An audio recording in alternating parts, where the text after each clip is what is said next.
In the winter of 1884, high in the Colorado Rockies, a 42-year-old former cavalry scout named Sam Davis lived alone above the last wagon road, believed by the town to be broken, finished, and better left forgotten. When two starving wild Mustangs, one bleeding badly, staggered into his corral during a blizzard, Sam did not ask who owned them or what trouble they carried. He opened the gate. What the railroad-backed horse broker Frank Boone didn't care about was that the horses he had beaten and driven off their range, worth less than $20 a head to him, had found shelter with a man who still knew how to protect what couldn't protect itself. And what Boone didn't know was that a county record clerk named Clara Whitfield, 36, would follow those wounded horses into the mountains and refuse to let the truth die with them. This is their story. A tale of a man the world called worthless, and the woman who proved his care was not weakness, but courage. Colorado Rockies, winter of 1884. High above the last wagon road where pine gave way to stone and the wind learned how to sharpen itself, there stood a cabin most men no longer remembered. It was not abandoned. It was simply ignored. Snow leaned against its walls like a held breath, and the roof sagged under winters that had passed without witness. Smoke rose only when the cold made refusal impossible. That was where Sam Davis lived. The townsfolk below spoke of him rarely, and only when pressed. They said he had been a cavalry scout once, that he came back from the war intact in body, but hollowed in places no one could see. They said he climbed the mountain and never truly returned. When his name surfaced, it carried no judgment, only distance. Sam had chosen the mountain because it asked nothing of him except endurance. Each day followed a pattern as old as the land itself. He rose before first light, split wood until his shoulders burned, checked his traps with careful efficiency, and ate what the season allowed. He spoke to no one. He did not keep a calendar. Time passed by snowfall and thaw, not by dates. Solitude was not loneliness to him. It was containment. In the quiet, memory stayed where he left it. He did not hear shouted orders or the sudden crack of rifles. He did not see the faces of men who had trusted him to guide them home, and never did. Up here, silence was not empty. It was merciful. That morning, the sky carried a heaviness Sam felt long before the first flake fell. Clouds pressed low against the peaks, thick and colorless. Storm weather, the kind that closed doors and erased tracks. He stood outside the cabin, one hand resting on the rough rail of the corral, listening. At first there was only wind, then something else. A sound uneven and strained, nearly swallowed by the rising gale. Sam frowned, eyes narrowing toward the trees as snow began to fall. The mountain, after years of indifference, was calling. The storm arrived without warning or ceremony. Snow swept sideways in hard white sheets, driven by wind that howled through the trees like a living thing. Within minutes, the world beyond the cabin blurred into motion and shadow. Sam pulled his coat tight and stepped toward the corral, following the sound he could no longer ignore. That was when he saw them. Two horses stood just inside the open gate, half buried in snow. Mustangs, wild bred, their frames reduced to angles and bone beneath ice-matted coats. The older one, a bay mare, stood rigid with exhaustion, head low, nostrils flaring as she fought to remain upright. Beside her, the younger horse had collapsed to its knees, sides heaving. Dark blood stained the snow along its flank. They had not bolted at the sight of him, had not tried to flee. They had come seeking shelter. Sam stopped short, heart hammering harder than the wind. His first instinct, etched deep by years of survival, told him to back away, to close the gate, to remain unseen. Trouble climbed mountains only when it meant to follow you down again. The injured horse let out a low, broken sound. Not fear, not defiance. Need. Sam swore under his breath and moved before the thought finished forming. He shut the corral gate against the storm and crossed the distance in long strides. The mare flinched, but did not run. Trust, however fragile, held. Working fast, Sam dragged blankets from the shed and pressed them against the bleeding wound, his fingers numb, then burning as warmth returned. He bound it tightly, speaking without realizing he had begun. "Easy now," he murmured. "I've got you."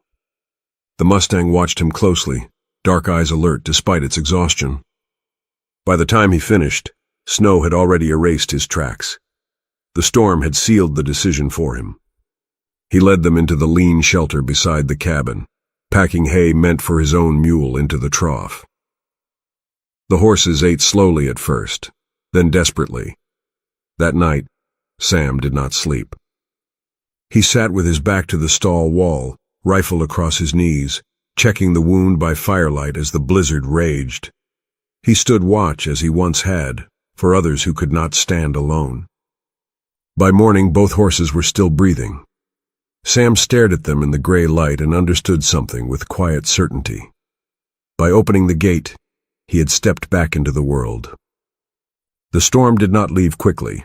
It settled into the mountain like something intent on being endured, not passed. Snow packed itself against the cabin walls and buried the lower fence rails, until the corral seemed half sunken, as though the land itself were trying to swallow what Sam had claimed. Inside the shelter, the work became everything. Sam boiled water on the iron stove, the kettle rattling softly as steam rose into the cold air. He cleaned the wound twice each day, careful to loosen the old binding without tearing flesh that had begun, stubbornly, to knit itself together. The cut was deep and crude, made by a blade that had not cared whether the horse lived or died afterward.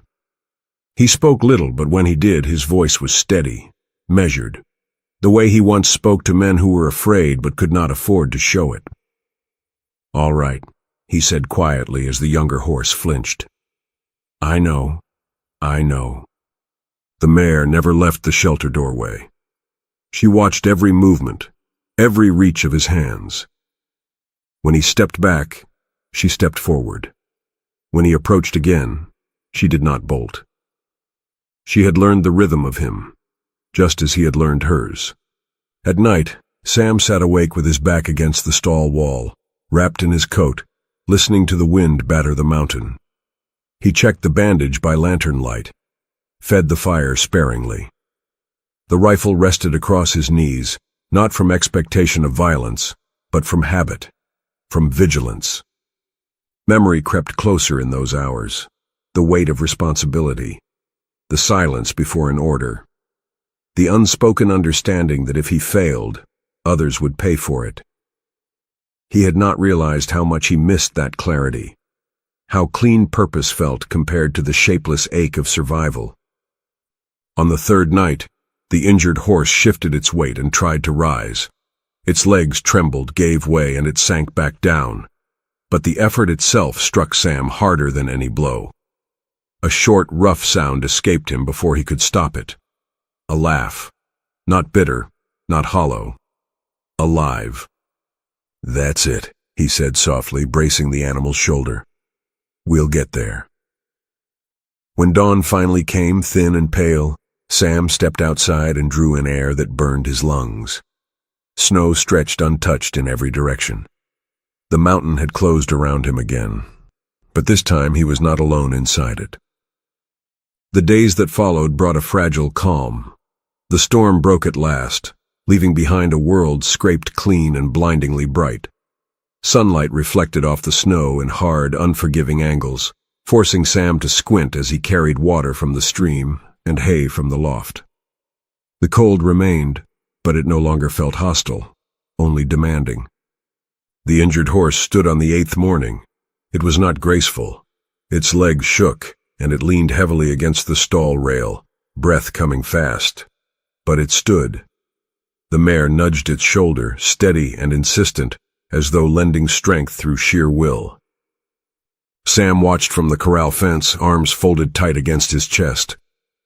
Something settled there as he took in the sight. Not relief. Something heavier. Responsibility. He had known this feeling once, when men waited for his signal, when hesitation could mean death. It was not fear. It was the quiet understanding that what happened next depended on him. That afternoon, Sam repaired a broken rail along the far edge of the corral, replacing rotted wood with boards he had cut years earlier and never used. His movements were sure and efficient. Purpose sharpened them. As dusk fell, he noticed marks in the snow beyond the tree line. Half-buried, old, but unmistakable. Boot prints, rope drag, signs of pursuit. The mare snorted low when he returned. The younger horse shifted uneasily. "I see them," Sam murmured, laying a hand against the mare's neck. "I know." That night, he cleaned his rifle with care he had not given it in months. He oiled the bolt and checked the sights, not because he sought trouble, but because standing watch was part of the obligation he had reclaimed. He sat by the fire long after the cabin warmed, staring into the flames. Faces flickered there, not accusing, not pleading, simply present. Sam understood then that the man he had buried after the war had not been lost. He had been waiting, and by choosing care over silence, Sam Davis had called him back. The truth did not arrive all at once. It came in pieces, the way hard truths often do, pressed into snow, spoken in half-phrases, confirmed by what a man already knows but has not yet named. Sam followed the tracks early, while the sun still clung low to the peaks and the snow held the night's cold. He moved carefully, skirting the ridge where the wind had scoured the ground thinner, reading the surface the way he once read enemy movement. There were at least 3 men, boot heels dug in with weight, not caution. Rope marks scarred the crusted snow, dragged downhill and back again. Not hunters, collectors. From the ridge, Sam could see the valley road below. A wagon stood there, half hidden among the trees. A horse trailer behind it. One man leaned against the wheel, laughing as if the cold were an inconvenience meant for others. His coat was fine wool, city-cut, already dusted white at the hem. The sight settled something inside Sam with grim clarity. He descended before the day had fully warmed. The trading post smelled of coal smoke and damp wool. Conversation thinned when Sam entered. A few men glanced up, surprised to see him among them, then looked away again. Sam did not linger. He bought coffee, salt, and nails, and waited near the stove as if he had always belonged there. It did not take long. "Frank Boone," the storekeeper said quietly when Sam asked. "Horse broker, railroad money behind him. Buys land when folks can't pay. Takes stock when they resist." "Law?" Sam asked. The man's mouth tightened. Deputies looked the other way. Sam nodded once and left. The climb back up the mountain took the rest of the day. Snow softened underfoot as the light began to fail, the wind sharpening again as afternoon gave way to evening. The higher he climbed, the quieter the world became, until even his own breath seemed too loud against the slope. By the time he reached the cabin, the last of the light was draining from the snow, and clouds were already gathering over the peaks. He stood in the corral, watching the mare nose at the younger horse's shoulder, steadying it. These were not strays. They were evidence. Harboring them was no longer an accident. It was a declaration. As Sam crossed the corral toward the cabin, the weight of the mountain pressed differently than it had that morning. He understood now what choosing meant. Not just Boone's attention. Not just danger. If he stood, he might lose this place, the last ground that had never asked him to explain himself. The thought settled heavy and unwelcome. He kept walking anyway. The mountain did not offer protection from what was coming, only a place to decide. She arrived just after dawn. Sam spotted her from the ridge, a lone rider moving steadily uphill, her horse sure-footed despite the ice. He watched for several long moments before stepping into view, rifle slung but ready. When she saw him, she stopped well short of the corral and lifted both hands, palms open. "I'm looking for a bay mare," she called, "and a yearling with a deep flank wound." Her voice carried calm authority, practiced and unafraid, not raised, not rushed. Sam studied her a moment longer, then descended the last few yards and stopped short of the gate. "You found them," he said. Relief crossed her face, quick, contained. She dismounted and approached the shelter with careful steps, eyes already moving over the horses, posture, breathing, the way the mare angled herself protectively. She knelt beside the injured animal without hesitation, fingers light and precise as she examined the bandage Sam had set. "This wasn't wire or rock," she said quietly. "This was done with intent." "No argument here," Sam replied. She looked up at him then. "Frank Boone." Sam nodded once. She exhaled slowly, as if confirming something already suspected. "My name is Clara Whitfield," she said. "I keep records for the county, land claims, stock transfers. I also tend the herd when I can. Boone's name shows up too often, always at the edge of trouble, never in the center of it." She reached into her coat and removed a small notebook, already worn at the corners. "These injuries don't stand alone." Sam felt the old instinct stir, the one that closed doors, ended conversations, sent people back down the mountain before their presence could become a claim. He waited for it to rise fully. It didn't. Turning her away now would not restore quiet. It would only leave the truth unattended. That evening, Clara sat by lantern light at the table, documenting injuries, dates, rope burns, condition. The work was deliberate, practiced, proof gathered as if it were something fragile that could not survive carelessness. When Sam warned her of the risk, she did not look up. "If I leave now, they keep doing this, to horses, to people." "You could get hurt," he said. She met his gaze steadily. "So could you." She did not ask to stay. She stayed. That night, as snow began to fall again, Sam sat awake longer than usual, listening to the wind worry at the cabin walls. He understood something unsettled and undeniable. Clara Whitfield had not come seeking shelter. She had come seeking accountability. And by choosing not to send her away, Sam had done more than harbor horses. He had accepted a witness. The mountain grew watchful after Clara chose to stay.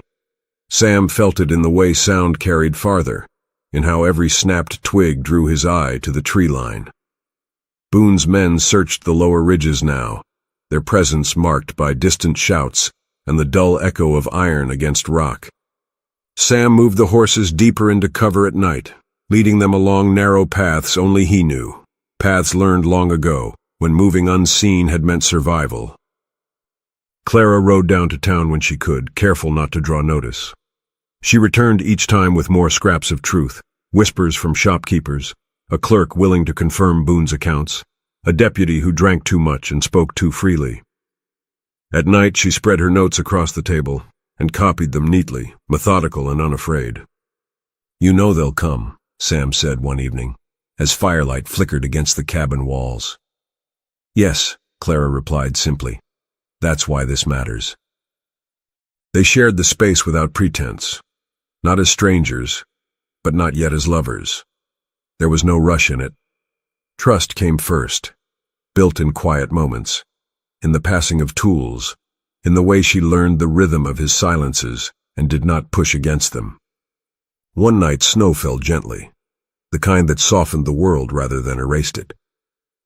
Sam fed the fire while Clara wrapped her hands around a tin cup, her eyes distant.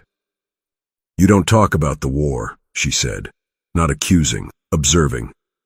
Sam stared into the flames. "Because it's loud," he answered. "And I came here for quiet." She nodded. "Quiet has its place, but so does witness." Her hand reached across the table then and closed around his. The touch was steady, certain, not asking him to be saved, asking him to remain. Something in Sam shifted, not fear, not longing alone, belonging. Outside, the mare stamped softly, the younger horse breathing slow and even, Sam realized the risk had already been taken, not just in hiding the horses, but in letting himself be seen by another human being. Love, he understood, was not comfort. It was shared courage. Frank Boone came alone. He appeared at the edge of the corral in the gray light of late afternoon, boots clean, coat buttoned tight against the cold. He did not raise his voice. He did not need to. "Well," Boone called lightly, "look what the mountain's been hiding." Sam stepped forward, rifle resting easy in his hands. Clara stood beside him, chin high. "You've got something that belongs to me," Boone said. "No," Sam replied. "You've got something you want." Boone smiled thinly. "You always were good at disappearing, Davis. Thought maybe you'd learned your lesson by now." The name struck close, meant to cut. Boone leaned just far enough forward to be sure it landed. "Broken scout, living off scraps. This is where men like you go to be forgotten." For a heartbeat, the old instinct stirred, the pull to step back, to let the mountain swallow the choice and spare him the weight of it. Then Clara spoke. "Leave," she said clearly, "or I ride to town with everything I've gathered." Boone laughed once, sharp and dismissive. "You won't make it through the pass."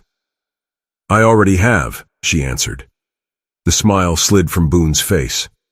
He turned without another word and walked back down the slope. The wind began to turn before he was out of sight. It came first as a change in sound, higher, tighter, then as a low sweep of cloud moving fast across the upper ridges. Sam felt it in his bones. A storm was building, not yet breaking but close. Clara was already moving. She gathered her notebook and papers, wrapping them in oilcloth with practiced hands. Sam watched her saddle by the thin light left in the sky, the horse shifting uneasily as the wind worried at its mane. "You should wait it out," he said. "Not a command, an assessment." "If I do," she replied, cinching tight. "They close the pass before morning." The first flakes began to fall. Light, testing, as if the mountain were deciding how hard to press. Sam checked the cinch himself, then tightened it once more. "Ride hard until the trees thin," he said. "After that, stay low. Let the wind pass you." She nodded. No hesitation. "If I don't come back," she began. "You will," Sam said, firm as stone. She stepped closer then, close enough that he could feel her breath steady against the cold. "Whatever comes," she said quietly, "we face it awake." She rose onto her toes and kissed him, once sure and unmistakable. Not hurried, not soft. A kiss that carried decision in it. Sam closed his eyes for a heartbeat, his hand settling at her back as if it had always known where it belonged. When she mounted and turned downhill, the snow was already thickening, the world beginning to blur at the edges. Sam watched until horse and rider slipped into the trees, swallowed by distance rather than white. The gate swung shut behind her. Night settled fast. The wind rose harder now, snow following in earnest, piling against the fence rails and the cabin walls. Sam turned back toward the corral, rifle in hand, fire burning bright behind him. Boone would come, and this time, Sam would not step aside. The storm settled in after nightfall, not with violence, but with insistence. Snow fell steady and thick, driven sideways by gusts that worried at the trees and piled drifts along the fence rails. The wind carried a low, constant moan, enough to sting the skin and dull sound, but not enough to erase the world entirely. Lantern light still traveled. Voices still carried, if raised. Sam stood at the corral gate, coat rimed with frost, rifle steady in his hands. The horses shifted behind him, uneasy but calm, breath rising in pale clouds. He spoke to them softly, grounding himself in their warmth, their weight, their living presence. He did not know if Clara had reached the valley. He did not allow himself to imagine that she had not. Boone came back before dawn. This time he brought men. Lanterns appeared first, 3, then 2 more, moving uphill in a loose line, boots crunching hard against packed snow. Boone's voice cut through the wind, sharp with irritation. "Last chance, Davis. Open the gate." Sam stepped forward into the falling snow, planting himself squarely between Boone and the shelter. Ice clung to his beard and lashes, but his voice carried. "This ends here." Boone laughed, thin and brittle. One of his men shifted, rifle rising a fraction. Sam fired once, straight into the air. The report cracked sharp and unmistakable, echoing off the slope like a signal. Moments later, other lights appeared below the ridge. A line of lanterns, steady, deliberate, climbing with purpose despite the weather. Boone turned, confusion flashing across his face. Sheriff Thomas Hale emerged first, hat pulled low, coat heavy with snow. 2 deputies followed close behind him, summoned on short notice and told only that armed men were moving above the road. Behind them came a small handful of townspeople, those Boone had pressed hardest, those with names already written in Clara's book. And at their head rode Clara. Her horse was flecked with snow, sides dark with sweat, but it held steady. Clara sat straight in the saddle, papers raised in her gloved hand. "This is what you wanted hidden," she called, her voice clear and carrying. "And this is who helped reveal it." Boone's men hesitated.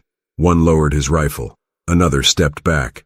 The deputies did not move, but neither did they look away.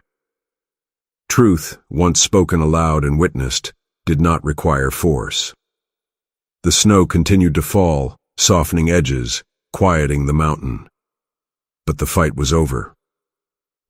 Dawn came slowly, thin and colorless, as though the land itself needed time to loosen its hold on the night. The storm had eased into a steady fall, the wind no longer biting, only persistent. Snow lay churned and scarred around the corral. Boot prints, hoof marks, evidence of what had passed through before light arrived. Boone stood disarmed, his fine coat soaked through, his confidence spent. His men backed away first, one by one, retreating down the pass without protest. The deputies lowered their weapons and stepped aside, shame plain on their faces. No one spoke for a long moment. Then Sheriff Thomas Hale turned toward Sam. "Sam Davis," he said clearly, so there would be no confusion, no retreat into half measure. "You did right." The name landed heavier than Sam expected. Spoken aloud and witnessed, it carried weight he had not felt in years. Clara moved to his side, her presence steady, unremarkable in the way of things that belong. She did not speak. She did not need to. Her hand slipped into his, and Sam did not pull away. The townspeople lingered a moment longer, those few who had climbed with the law, who had chosen exposure over safety. Some nodded. One offered a quiet word of thanks. No speeches followed. No declarations were made. That was enough. As the group began the careful descent, the sky brightening by degrees, Sam looked once more at the cabin, the corral, the horses standing calm now in the new light. For years, he had believed honor was something to be carried alone, quietly, until it wore a man thin. He understood now that honor needed witness, and that being seen did not make a man weak. It made him whole. Spring came the way it always did in the high country, slowly, with restraint, as if the mountain needed to be certain winter had truly loosened its grip. Snow receded in narrow bands along the southern slopes. Dark earth showed through in patches, then widened. The creek swelled with meltwater, its voice growing stronger each day, no longer trapped beneath ice. The air softened, though it never fully warmed. Up here, gentleness was always provisional. The town came again when the ground could bear their weight. They gathered along the upper meadow where the land opened wide and the grass pushed through in thin, stubborn green, part of the range the horses had known before winter closed it. The Mustangs stood at the edge of the field, coats shedding winter, eyes bright and alert.